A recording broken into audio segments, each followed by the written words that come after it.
How are you? I'm doing well. Nice to see you. Great to see you as well. I'm glad we could catch up today. Yeah, me too. Yeah, let's have a seat. Great.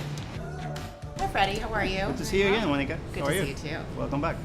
So, Chef sent you our ancona. This is our seafood platter. Amazing. So we're supposed to eat that all by ourselves? Again, I wish I could help you, but I'm at work. Are the flowers edible? They are, but I think you can focus more on the seafood. We will. If we're still hungry when we're done. Yeah, I can bring you more Start on flowers. the flowers. Thank you. Cool. Thank you.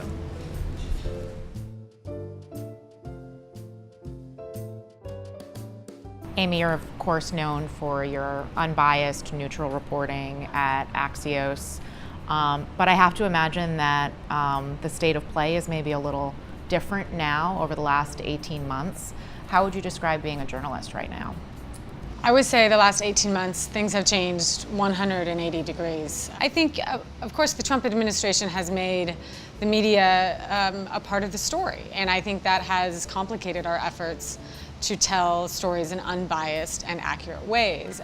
I would say that energy and environment and climate change is a little bit insulated from sort of the White House reporters that are facing it every day. So when you look out through the end of 2018, obviously it's an election year, and it could be a pretty critical moment politically. What are the energy issues that you're really keeping an eye on through the end of the year? Well, I think the ongoing debate about what the administration might do on helping economically struggling coal and nuclear power plants is, of course, a big one.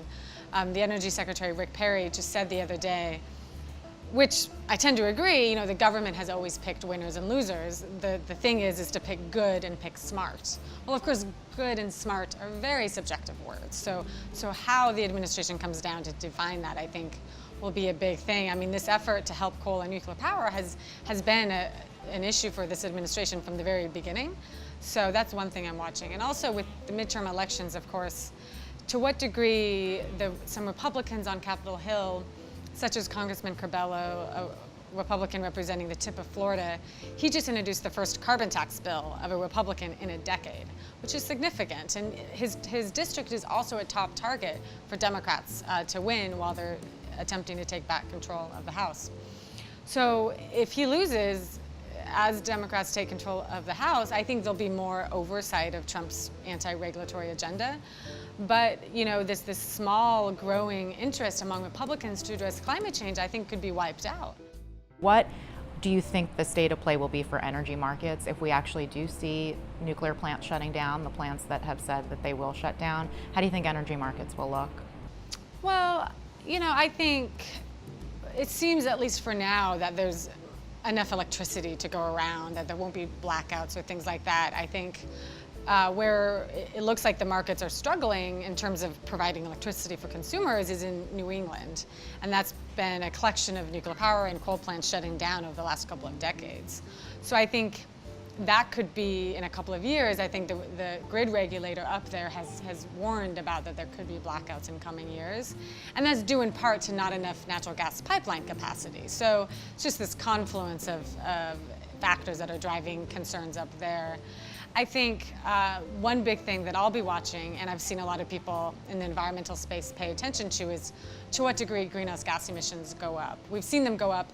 I think it was in Vermont when a plant up there shut down. So, you know, looking at data and seeing if emissions go up or down, I mean, there's such a lag on this. You know, it's 6 months, a year, more than that. And so in order to connect the two, it's hard and doesn't grab people's attention quite as much as, say, a blackout. But all the objective experts I talk to say there's really no risk of a blackout right now with the expected shutdowns of coal and nuclear power plants. Of course, looking out, there's some concerns, but that doesn't mean there's ways to mitigate it without necessarily providing an economic boost for all of these plants. And governors in New England have been ringing the alarm about the potential impacts, so it'll be really interesting to watch that story, I think.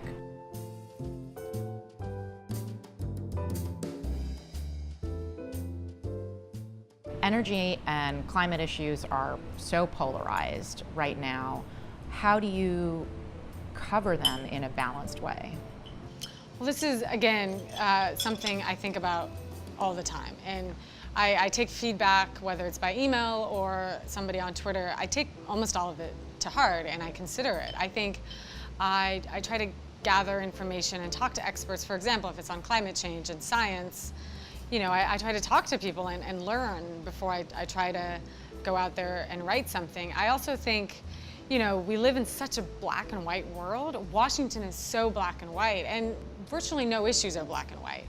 You know, I mean, with solar and wind, for example, they're important factors of addressing climate change, but they don't, you know, they can't be on all the time. And so that doesn't make them bad or good, that just is a factor. And then, you know, with nuclear power, I think, again, it provides carbon-free electricity, but it has concerns about waste and the non-proliferation concerns. And so there's two sides to everything, and things should be gray and not black and white. And so that's what I try to do. I think the debate in Washington is very black and white, so I'm trying to make it more gray. I see you're always posting great photos on Instagram of your trail runs, and very envious of that. I'm more of an indoor workout person. But a good one. But, well, I try.